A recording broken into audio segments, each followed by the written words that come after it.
faster than a streak of lightning, more powerful than the pounding surf, mightier than a roaring hurricane. This amazing stranger from the planet Krypton, the Man of Steel, Superman. Possessing remarkable physical strength, Superman fights a never-ending battle for truth and justice, disguised as a mild-mannered newspaper reporter, Clark Kent.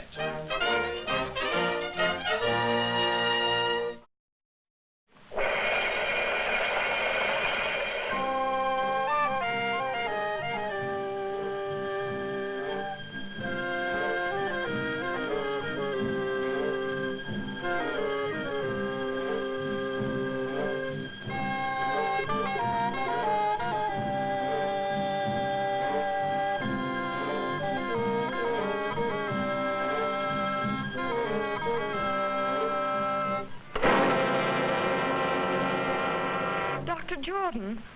Dr. Jordan.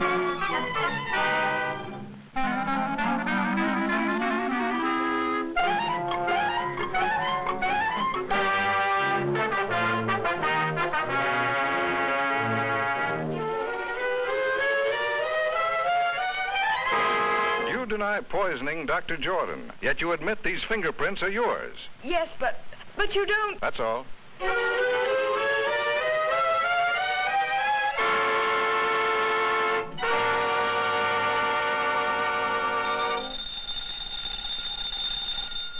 Kent speaking. Hello, Daily Planet. This is Dr. Wilson of the Egyptian Museum. I've just uncovered something that may free Miss Hogan. Yes, Doctor. I've been feeling much better lately, but I'll be right over. I'll see you later, Lois. Doctor's orders. Doctor, my eye.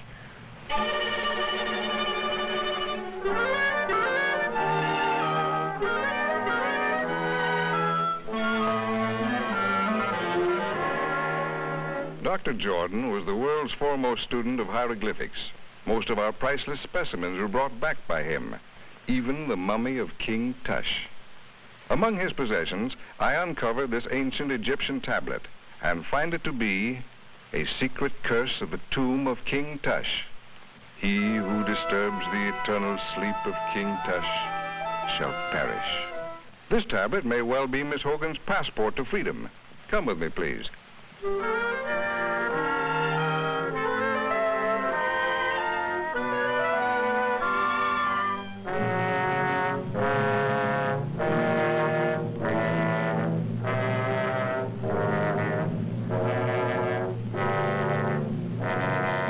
Over 3,000 years ago, the valley of the Upper Nile was ruled by an old and powerful king.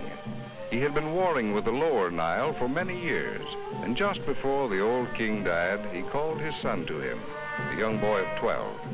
He commanded his giant guards to swear an oath of eternal allegiance to the boy prince, to guard him constantly in this world and the next. Shortly after, the old king died. The youth of 12 now ruled the kingdom of 10 million people. But the boy was not fashioned for such responsibility, and being of a sickly nature, soon became ill himself. Never was a person attended more faithfully than this youth, yet he withered away and soon died.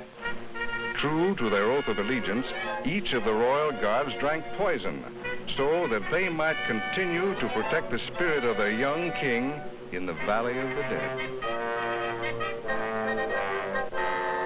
Here in these catacombs, Dr. Jordan has reconstructed the burial vault exactly as he first discovered it in one of the pyramids.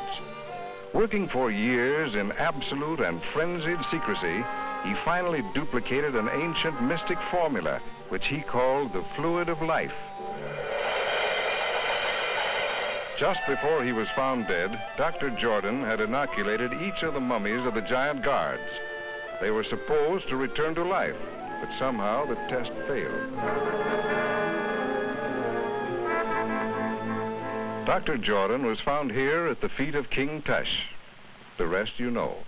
But what you don't know, Mr. Kent, and what I am equally certain of, is that Dr. Jordan violated the ancient warning by attempting to open the coffin of King Tush.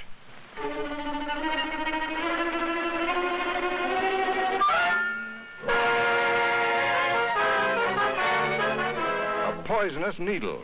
That's how Dr. Jordan was killed. Yes, and Miss Hogan is a free woman.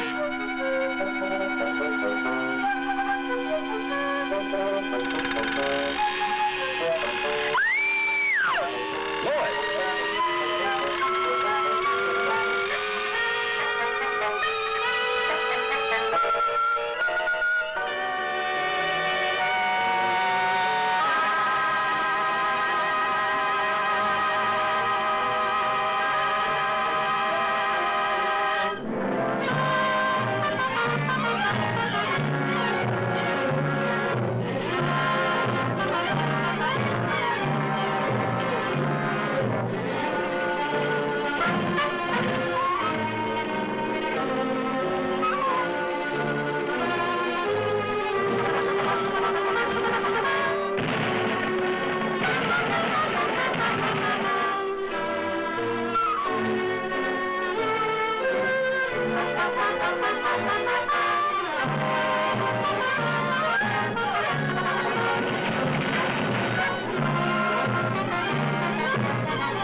This is one time I've scooped you, Lois.